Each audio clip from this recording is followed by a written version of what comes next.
भगवान की कथाओं का अनवरत चिंतन, उनकी कथाओं का श्रवण हमारे जीवन में यदि बना रहा तो मानव जीवन कृतार्थ होता रहता है। हम अपने अभिमान में, अपने दुर्गुणों में, अपनी बुराइयों में भगवान को पहचान नहीं पाते। शंकर जी और सती मैया दोनों राम जी की कथा को सुनने के लिए गए। एक देवादिदेव महादेव है और एक आदिशक्ति जगदम्बा है। और जब दोनों सुनने के लिए जाते हैं, मन लगा के सुना बाबा भोलेनाथ ने, क्योंकि कथा का आनंद उन्हें ही मिलता है जो बड़े मन भाव से सुनते हैं। भगवान की कथा का अर्थ ही है मन लगा के भाव से सुना जाए। गुरुदेव भगवान कहते हैं कि सुनने के लिए दोनों गए, लेकिन सुना किसने? भगवान भोलेनाथ ने। जरूरी नहीं कि हम यहाँ बैठे हैं तो बैठ करके भगवत नाम का आनंद ही ले लें। कई बार यहाँ बैठकर भी मन अन्य विषयों का चिंतन करता रहता है, तो अन्य विषयों के चिंतन के कारण हमें उस स्वरूप में भगवान की प्राप्ति या उनकी कथा का आनंद नहीं मिल पाता। आप सब भाग्यशाली हैं, इस वृद्धाश्रम के माध्यम से आपको भी भगवान की पावन कथा का आनंद मिल रहा है। यहाँ के वृद्धजनों के मन में ये भाव रहा, नाम तो भगवान का लेते थे, नाम के साथ साथ कीर्तन करते थे, आरती भजन सब गाते थे, लेकिन एक 7 दिनों का जो व्यवस्था है, 7 दिनों का जो भाव है, वो लगातार भगवान की कथा मिले, ये नहीं होता था। लेकिन आप सब वृद्धजन के सुंदर भाव और प्रेम में, सुंदर प्रेम भाव में आप सब ने मांगा, और जब मांगा तो प्रभु ने ऐसा सुंदर दिव्य आनंद दिया। ये भाव जो तुम्हें मिला, ये दिव्य आनंद तुम्हें मिला, ये भगवत कृपा है। आपके जीवन में भले कितने अभाव रहे हों, आपके जीवन में भले कितने प्रभाव रहे हों, लेकिन आज ये गोविंद की कृपा का आनंद जो मिला है, न इससे बड़ा भाव कोई होगा, न इससे बड़ा प्रभाव कोई होगा। ये अहेतु कृपा है भगवान की, कारण रहित दयाल। जिनको यदि तुमने अपना बना लिया मेरे प्यारे, तो वो दया करने के लिए कोई कारण नहीं देखते हैं। यदि तुम भगवान के बन गए और तुमने प्रभु को अपना मान लिया, तो कारण नहीं देखेंगे। कारण रहित दयाल, अरे जो बिना किसी कारण के कृपा कर दे बंधु, ना कोई भक्ति बनी, ना पूजा बना, ना भाव बना, लेकिन कृष्ण से प्रेम हो गया, तुमने अपना मान लिया भगवान को, प्रभु ने आपको अपना मान लिया, बिना कारण के दया प्रारंभ हो गई। रुक्मणी जी ने पत्र लिखा, कभी भगवान को देखा नहीं था। श्रुत्वा गुणान भुवन सुंदर, हे भुवन सुंदर, केवल मैंने आपको सुना है, मैंने देखा नहीं है। बिना देखे हुए प्रेम हो गया, विचार करिए। पत्र लिख डाला भगवान के नाम, और अपने मन की जितनी बातें थी वो सब लिख दिया मैया। और एक बात कहते हुए चलूं प्रिय भक्तों, आप मन और भाव से जो चीज देते हो, जो लिखते हो, जो सुनाते हो, उसे सुनने के लिए गोविंद भी आतुर रहते हैं। बिना पढ़े लिखे, बिना किसी जानकारी के जो भाव, बिना किसी तैयारी के जो आनंद निकलता है, वो कृष्ण को अति प्रिय होता है। आपने कोई चीज याद कर ली, लिख डाला, और एक अपने आप जो भाव बना वो लिखते चले गए। रुक्मणी जी ने जो जो मन में आया वो लिखती रही। ये भी लिख दिया कि मैंने आपको देखा नहीं, सुन के प्रेम हो गया। सुन के प्रेम कैसे हुआ? बोले मेरे पिताजी बड़े भाग्यशाली हैं। भाग्यशाली इसलिए हैं क्योंकि मेरे पिता के यहाँ रोज भगवान की कथा होती है, रोज मेरे पिता के यहाँ सत्संग होता है, रोज साधु आते हैं, संत आते हैं, रोज उनको भोजन मिलता है, उनकी सेवा होती है। और वो जब जाने लगते हैं तो भगवान की कथा सुनाते हैं। मेरे पिताजी ने कथा सुनी और वो सौभाग्य मुझे भी मिला कि मैं भी कथा सुन करके बड़ी हुई, और मेरे प्रभु के पावन चरित्रों को सुनकर मैंने उनको अपना बना लिया। उनके पावन चरित्रों को सुनकर मैंने उन्हें अपना मान लिया और मन के जितने भाव हैं लिख डाला। उद्धव तो बृहस्पति जी के शिष्य हैं, भगवान के परम मित्र हैं, लेकिन जब उन्हें ज्ञान का अपने अभिमान हो गया तो उनको प्रेमी बनाने के लिए भगवान ने वृंदावन में भेज दिया। आज भी जिसको ज्ञान का अभिमान हो वो वृंदावन में आए, ज्ञान वैराग्य आज भी वहां वृद्ध बनकर के लेटे हैं और प्रेम और आनंद की ढोल वहां बज रही है।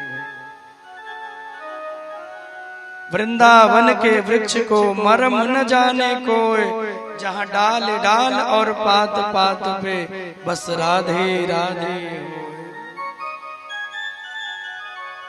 वृंदावन का कृष्ण कन्हैया गोवर्धन गिरधारी, नंद गांव का बंसी बजैया, जय हो कृष्ण मुरारी, जय हो कृष्ण मुरारी, जय हो कृष्ण मुरारी। वृंदावन में जहाँ कन्हैया रास रचाते हैं, प्रेम भरी अपनी बांसुरिया आप बजाते हैं, आप बजाते हैं। ऋषि मुनि भी समझ न पाए हो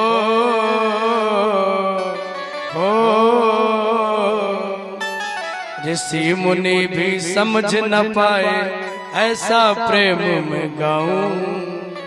ब्रज की लता पता में मैं राधे राधे गाऊं, मैं राधे राधे गाऊं, मैं श्यामा श्यामा गाऊं, मैं राधे राधे गाऊं, मैं श्यामा श्यामा गाऊं।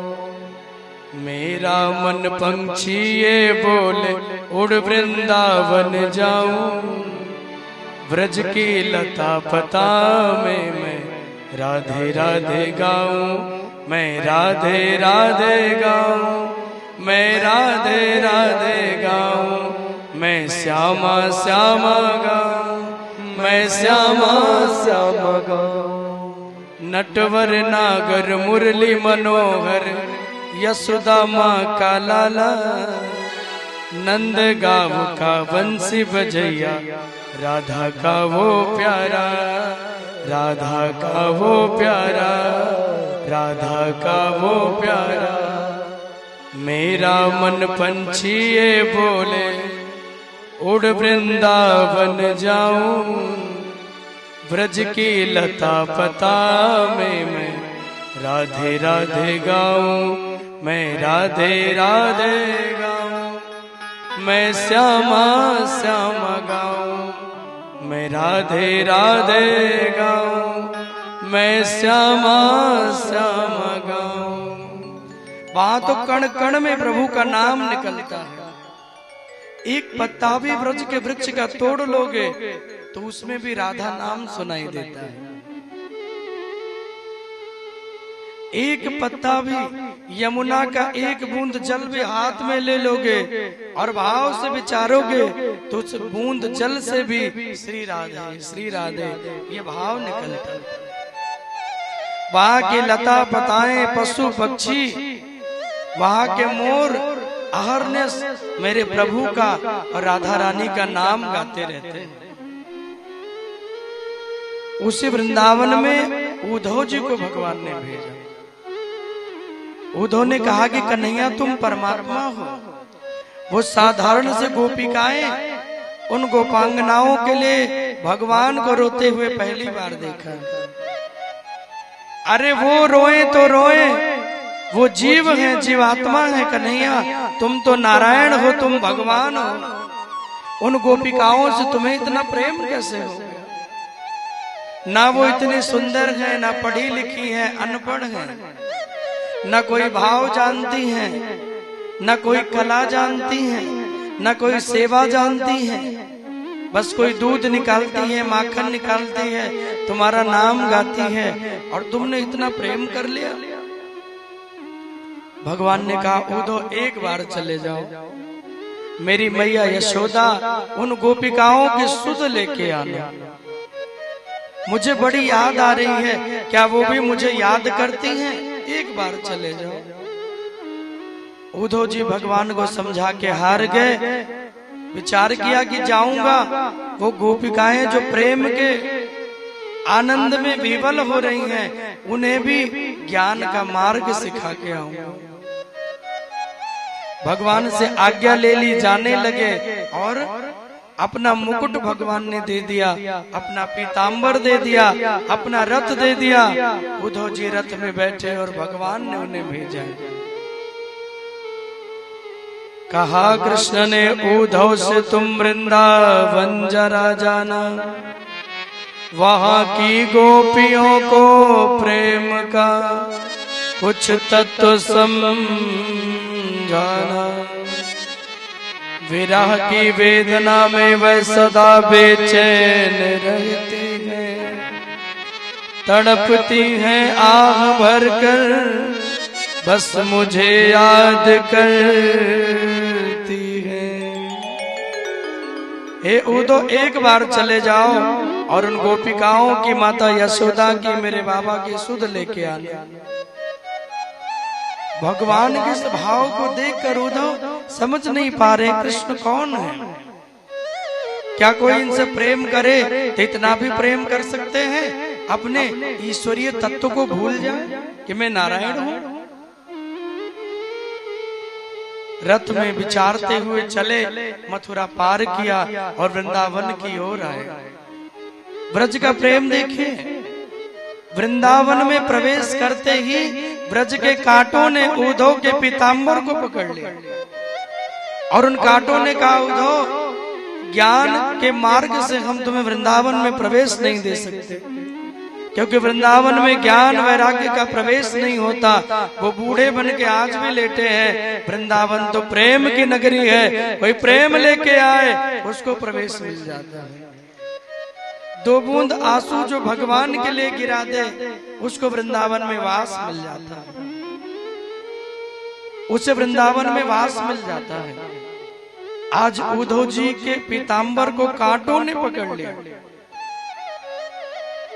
विचार करने लगे उद्धव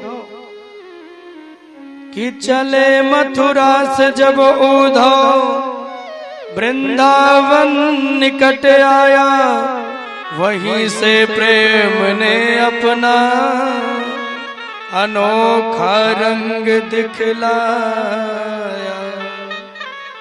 उलझ कर वस्त्र में कांटे लगे उद्धव को समझाने, तुम्हारा ज्ञान पर्दा फाड़ दे, हम प्रेम दीवाने।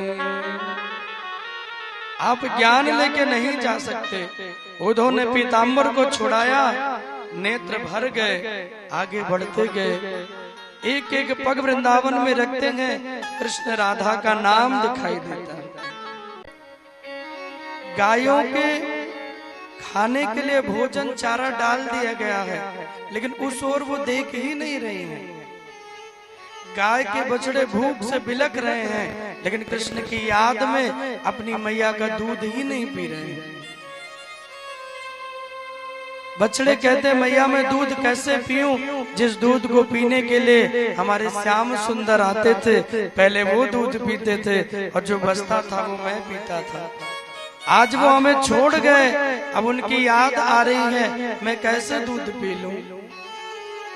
ब्रजवासी यहाँ वहाँ पड़े हैं, गोपिकाएं घर में लेटी हैं, कोई द्वार पे बैठी है। जब से कन्हैया चले गए उन्हीं की याद में रोए जा रहे हैं। जब से वो चले गए उन्हीं की याद में बैठी हैं। किसी के आंसू उसके आंख में सूख गए हैं, पलकें गिरना बंद हो गई हैं, बस कृष्ण की राह देख रही है।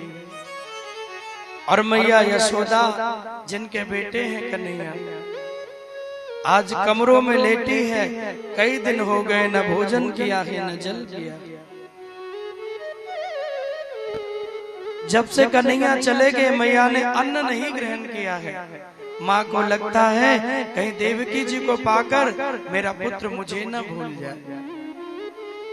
जब जाते हुए भगवान ने समझाया था, मैया 2 दिन की बात है, आज और कल, परसों में आ जाऊंगा। मैया ने कहा, लाला तू परसों की बातें कर रहा है, तेरे बिना एक पल निकालना मुश्किल हो गया है। ऐसे लग रहा है कि वर्षों बीत गए, श्याम नहीं आए।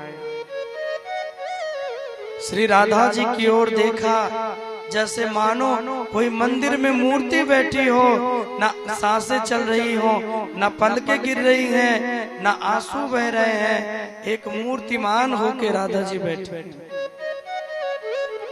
जब से कन्हैया चले गए हैं, ब्रज के पशु पक्षियों ने जल नहीं पिया, ब्रज के पक्षियों ने अन्न का दाना नहीं ग्रहण किया है। जब तक श्याम नहीं आएंगे मैं कुछ खाऊंगा नहीं। ये प्रेम, निष्काम प्रेम किया है ब्रजवासियों ने, इसलिए भगवान ब्रजवासियों को कभी भूलते नहीं, उनसे उनका अलौकिक प्रेम है। आज उद्धव जी आए, और जब उद्धव आए गोपिकाओं ने देखा, मैया यशोदा ने देखा, राधा रानी ने देखा, सबको लगा दूर से देखकर मानो मेरा कन्हैया आ गया। वही पगड़ी, वही पीतांबर, वही रूप स्वरूप, वही रथ। हाँ, मैया दौड़ी भागी, मेरो लाला मेरो कन्हैया आए गयो। यहाँ से राधिका जी दौड़ी, यहाँ से गोपिकाएं दौड़ी, मानो किसी मरे हुए व्यक्ति में प्राण आ गया। सब ऐसे भाग रहे हैं। धाये धाम काम सब त्यागे, मनहु रंक निधि लूटन लागे। कितना प्यारा वर्णन किया है।